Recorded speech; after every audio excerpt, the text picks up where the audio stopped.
arrête de dire si tu ne m'insultes pas. On a l'impression que tu es traumatisé par mes insultes à un moment Vas-y, donné. Ne vas-y, montre pas parle. ton traumatisme. C'est comme si tu Parle, souffres d'un vas-y. syndrome de stress post-traumatique après avoir écouté mes vidéos. Vas-y, Tu as l'impression que parle. mes vidéos s'adressaient à toi. Bon, écoute.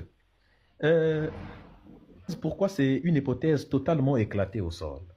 C'est parce que toute ta question du départ, j'avais déjà compris, c'est pour dire que si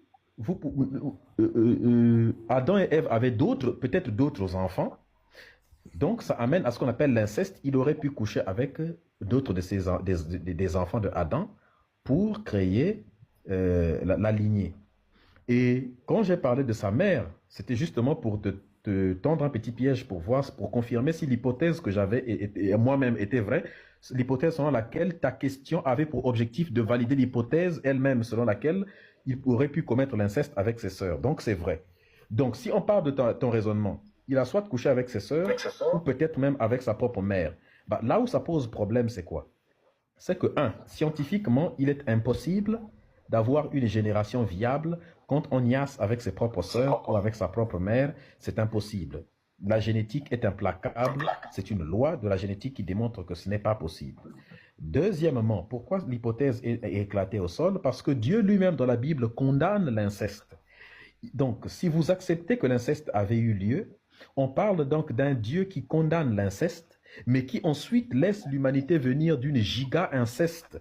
Ça n'a pas de sens de dire que l'inceste c'est mauvais de la condamner, et alors que tu es Dieu, tu aurais pu fabriquer d'autres êtres humains pour éviter l'inceste, mais toi-même, tu ne donnes pas l'exemple, tu n'es pas exemplaire, tu fais venir toute l'humanité de l'inceste pour venir interdire l'inceste plus tard, ce qui n'a pas beaucoup de sens puisque l'inceste est condamné même dans la Bible. Et il y a d'autres endroits où ça pose problème. Il y a même d'autres endroits où, d'ailleurs, même, tout en condamnant l'inceste, d'ailleurs, pour ceux qui ne savent pas, Sarah était la sœur d'Abraham, justement. Donc, il y a des cas d'inceste comme Sarah, la sœur d'Abraham. Et si ça aussi, c'est une inceste, rien que sur le plan scientifique et sur le plan de la logique, ça ne peut pas marcher. Et si vous prenez l'excuse sur laquelle pour dire, oui, mais c'est plus tard que Dieu est venu interdire l'inceste, mais ça veut donc dire que Dieu n'est pas omniscient. Parce que si Dieu est omniscient, vous manquez alors de respect à votre Dieu. Parce que si votre Dieu est un Dieu omniscient et cohérent, à ce moment-là, on peut donc dire que c'est un Dieu qui savait bien avant de créer l'humanité que l'inceste est mauvais. Et comme il est omnipotent, c'est-à-dire qu'il peut tout, eh bien, il pouvait créer d'autres êtres humains de manière à empêcher qu'il y ait ça. Or, ce n'est pas ce que la Bible dit. La Bible dit qu'il n'y avait que ces personnes-là sur Terre. Voilà pourquoi je dis que ton analyse, en plus d'être Ok, frelaté, est merci, totalement éclatée merci au sol. Médusa. Merci Médusa. Je t'ai écouté parler, j'ai pas parlé. Tu as vu quand tu parles sans m'insulter, je t'écoute. Et maintenant, souffre aussi de m'écouter, s'il te plaît. Tu as parlé tout à l'heure. Ce que tu dis, tu as raison. Mais sauf que, puisque tu n'es pas un analyste, tu as sauté certaines autres hypothèses. Parce que lorsqu'on fait de l'analyse, on émet des hypothèses. Tu as émis l'hypothèse de l'inceste. J'accepte que c'est une hypothèse qui peut être validée. Et tu as toi-même confirmé qu'elle ne peut pas être validée parce que une génération ne peut pas être fiable avec l'inceste. Et ce qui est vrai, même la science prouve. Maintenant, il y a une autre hypothèse que tu n'as pas émise.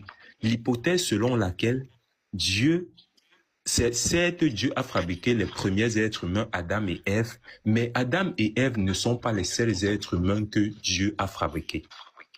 Tu n'as pas émis cette hypothèse. C'est une hypothèse possible. Peut-être qu'on n'a pas mentionné dans la Bible, ou peut-être qu'il n'est plus existant dans la Bible.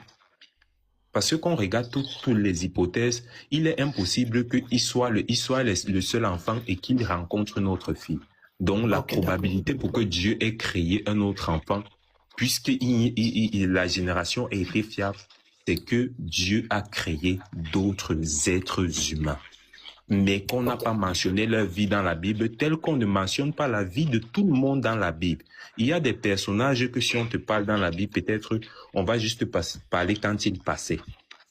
Il y a d'autres qu'on a mentionnés juste quand ils ont essuyé le visage de Jésus. D'accord, oui, merci. Prophète, attends. Prophète, juste une phrase, permets-moi juste une phrase. Juste une phrase seulement, une phrase, s'il te plaît. Alors, Will, je comprends ce que tu dis, mais une fois de plus, permets-moi, je vais l'expliquer pourquoi l'hypothèse que tu viens d'inventer là est aussi éclatée au sol, juste rapidement. Pourquoi la nouvelle hypothèse que tu as émise est aussi éclatée au sol? Simplement parce que la Bible dit, n'ajoutez rien ne retranchez rien du tout. Tu viens d'ajouter une hypothèse qui n'existait pas. Si Dieu, la Bible dit, n'ajoutez rien, ne retranchez rien, prenez ce que j'ai dit tel que je l'ai dit. Si vous ajoutez quelque chose, vous aurez des punitions en haut. Et si vous retranchez quelque chose, on va retrancher les choses dans votre vie. Or, si Dieu voulait qu'on sache qu'il avait créé d'autres humains, d'autres êtres humains, eh bien, il aurait dit dans la Bible. Ce qu'il n'a pas dit, il ne faut pas ajouter. Voici ce qui rend l'hypothèse éclatée au sol si on prend la Bible, si on respecte ce que dit la Bible. Ok. Position latérale de sécurité.